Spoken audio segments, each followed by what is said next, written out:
دوستو، ڈاکٹر عبدالقدیر خان 10 اکتوبر 2021 کو یعنی آج انتقال کر گئے۔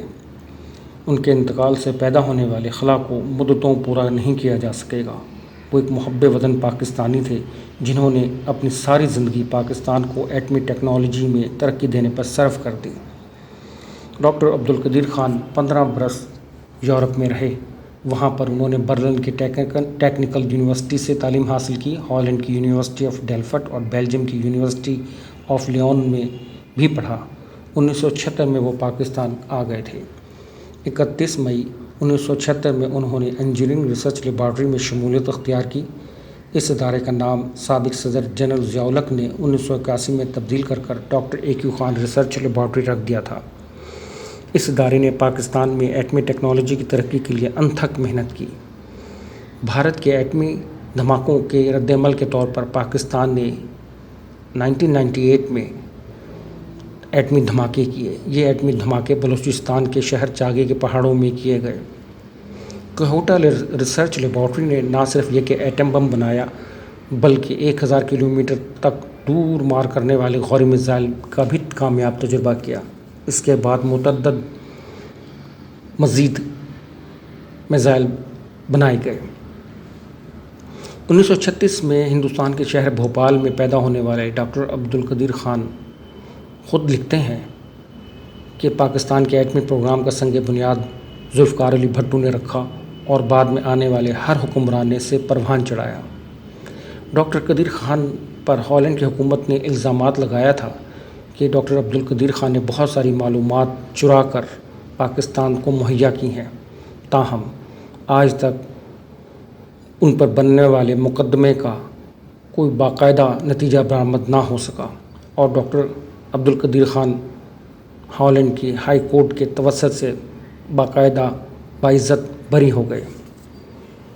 ڈاکٹر خان کو صدر جنرل پرویز مشرف نے بطور چیف ایگزیکٹو اپنا مشیر نامزد کیا تھا اور جب جمالی کی حکومت آئی تو بھی وہ اپنے نام کے ساتھ وزیر اعظم کے مشیر کا عہدہ لکھتے رہے، لیکن 19 دسمبر 2004 کو سینٹ میں ڈاکٹر اسماعیل بلیدی کے سوال پر کابینہ ڈویژن کے انچارج وزیر نے جو تحریری جواب پیش کیا، اس میں وزیر اعظم کے مشیروں کی فہرست میں ڈاکٹر قدیر خان کا نام شامل نہیں تھا۔ یہ سب کچھ ایک ایسے وقت میں ہوا جب مغرب کی طرف سے پاکستان پر دباؤ تھا کہ وہ ڈاکٹر عبدالقدیر خان کو بتدریج پس منظر میں لے کر چلا جائے۔ ڈاکٹر عبدالقدیر خان نے ہالینڈ میں قیام کے دوران مقامی لڑکی ہنی سے شادی کی۔ وہ اب تک ان کی شریک حیات ہیں۔ ڈاکٹر عبدالقدیر خان کی 2 بیٹیاں ہیں جو اب شادی شدہ ہیں۔ ڈاکٹر قدیر خان کو تقریباً 13 طلائی تمغے ملے۔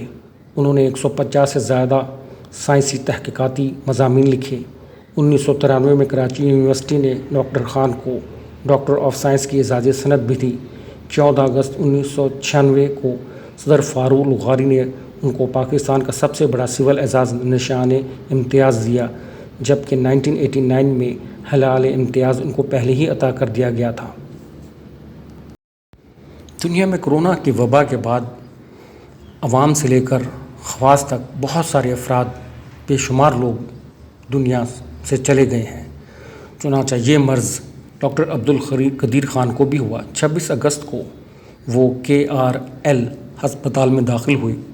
28 اگست کو ملٹری ہسپتال میں کووڈ وارڈ میں ان کو منتقل کر دیا گیا۔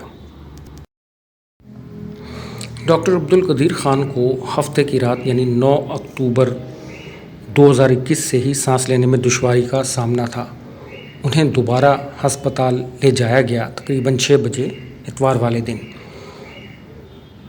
سانس لینے میں دشواری اسی طرح سے انہیں پیش آ رہی تھی اور یوں وہ 7:04 پر صبح کو یعنی 10 اکتوبر 2021 کو انتقال کر گئے۔ ان کی باڈی کو ان کے گھر پہنچا دیا گیا ہے اور 3:30 بجے آج یعنی 10 اکتوبر 2021 کو ان کی نماز جنازہ فیصل مسجد میں ادا کی جائے گی۔ ڈاکٹر عبدالقدیر خان کی کمی شاید پورا ہونے میں ایک بہت لمبا عرصہ لگے۔ پاکستان کو خدا محفوظ اور مضبوط رکھے۔ ڈاکٹر عبدالقدیر خان زندہ باد۔